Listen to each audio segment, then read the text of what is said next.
So Gio, what are your earliest memories of watching the World Cup? I think maybe the 2010 World Cup is when I started to really remember and really love football. When South Africa scored this goal in the first game against Mexico, and they all did the dance in the corner, near the corner flag. I think this is the year Landon Donovan scored the late goal against Algeria. I remember this. Probably this one in 2014, I remember the USA had a big win against Ghana. These are probably the two I remember the most growing up. What have you enjoyed about working with Maritzio Pentino so far? It's only been one camp, so yeah, I really just enjoyed getting to know him and sort of how he works. And of course, that's sort of the first thing you want to do when a new coach comes in, is get to know him and the details he likes, see some things he doesn't like. So yeah, I think he has a good balance of being demanding on the players during training, but also very, very relaxed and just sort of happy-go-lucky guy who kind of enjoys to have fun, who enjoys to have a laugh. So he brings good energy to the group. What will constitute a successful World Cup for the USMNT? It's a tough question. I think you never really want to play something without the idea to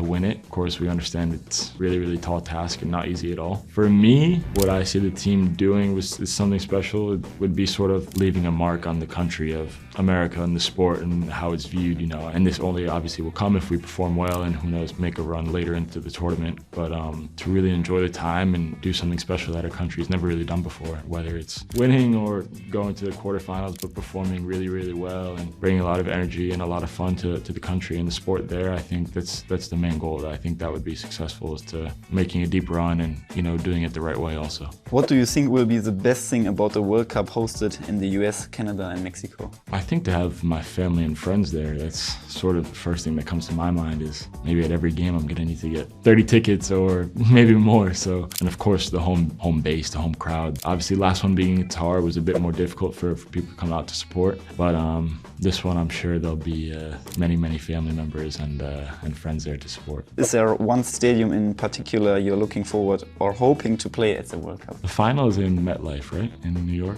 Yeah, that would be something special, to play in my home city in the World Cup final. Would obviously be a dream, but I think, yeah, if we could play in MetLife, would be, you know, I've seen many games there and it's sort of the big stadium in my city, so I would really enjoy to play in MetLife.